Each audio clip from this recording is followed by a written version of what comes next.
Good day, learners. I'm glad to have you join me for another meaningful session.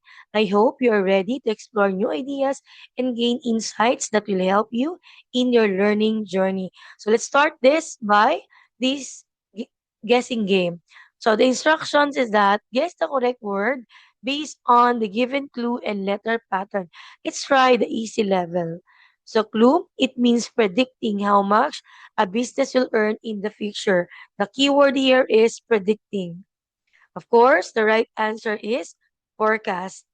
Now, moderate level, it is the amount, take note of the term, total amount of money a business receives from selling goods or services. Of course, it's very easy, it's very obvious that it is revenue. Now, let's try this one. It is the process of estimating a company's future income based on past data and trends. Okay, what is your guess? Okay, it's very obvious that we are talking about here the forecasting revenue. So for today, I'm going to give you an overview with regards to forecasting revenue by the reading comprehension activity. So you're going to read silently, no, the reading selection, and after that, we're going to process it. Okay, let's try the first line.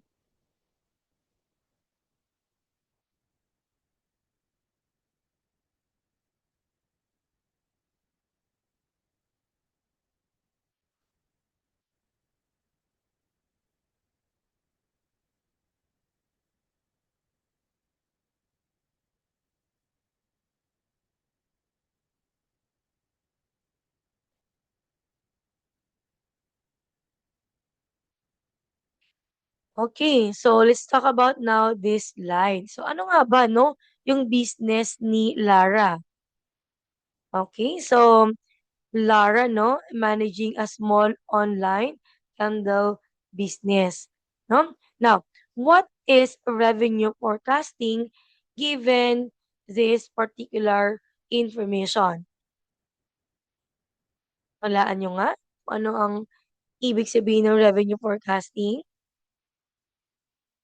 Okay, so if you're talking about revenue forecasting, it is about predicting how much money you will earn, no?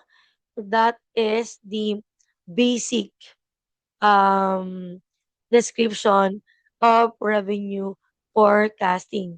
So, tingnan niyo yung situation ni Lara, no? Every month, she tries to predict how much money your shop will earn. So, yung process na gamit ni Lara dito is revenue forecasting. So, bakit daw ba ginagawa ito, no, ng mga business ng company? Tatlong bagay. No, it will help you plan na, no, your the business itself, no? How many candles, materials, no, that you need to buy for the operation of this small business for a particular period of time.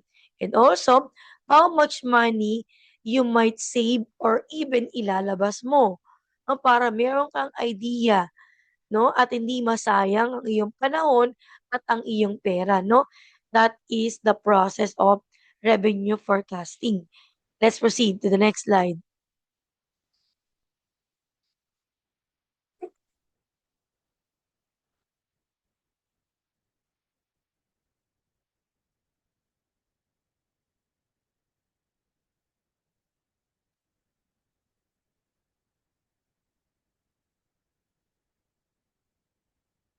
Okay. So how does forecasting help Lara manage her business?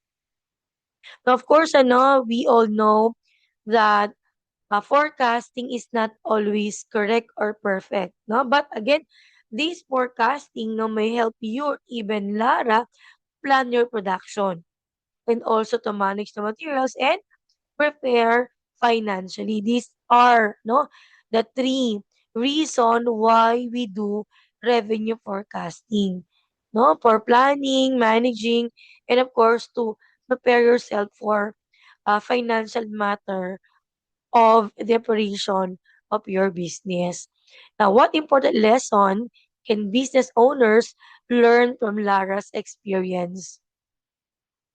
And of course, the lesson is that forecasting allows us or even business owners to plan ahead and stay ready for challenges. And that's naman the good thing about revenue forecasting, ano, nire-ready ka niya for the future or possible challenges, no, para somehow, no, hindi natin pwedeng sabihin hindi natin madadaanan 'to, but at least you're ready, no, financially and emotionally once this challenge, hits you, no, or your business. Now, let's talk about now the equation how to forecast revenue. So, we're going to use this equation. Forecasted revenue is equal to selling price times expected sales. Now, let's try example number one.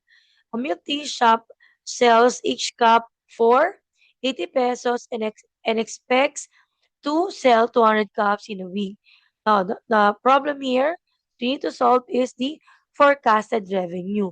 So, the equation for this is that selling price times expected sales. So, all you have to do is that you're going lang, no, to identify which of the value here will fall under selling price, no, and expected sales. And then you multiply them and then you will get now the forecasted revenue. In this case, the selling price is 18. So multiply it with expected sales, which is 200. Then the answer is 16,000. Okay. So next problem. So we need to identify the selling price. It's very obvious that it is 250 pesos. Expected sales, the 120 shirts in a month. So multiply them, and you will get the value of 30,000. Another example, number three. So you need to identify again the selling price, which is 60 pesos. So multiply it to your expected sales, which is 300 chicks during a school fair. Therefore, the forecasted revenue is 18,000. Diba ang dali lang? So let's have no our written work number 8, ilalagay ito sa notebook, sasagutan, and then copy and answer ito. Ibibigay ninyo ito sa leader ninyo, checkan ng leader, and then yung score, ilalagay sa GC natin. Naintindihan ba? Okay, so ang iko-comment ninyo pagkatapos niyong panoorin ang ating video na ito, ang iko-comment niyo lang ay ang pangalan niyo, yung section niyo, at yung equation ng forecasted revenue. Uulitin ko, no?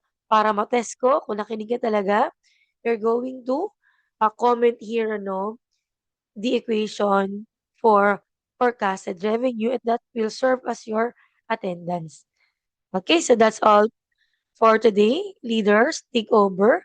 But I'm going to ask you, know, from time to time with regards to your progress in this written work number 8.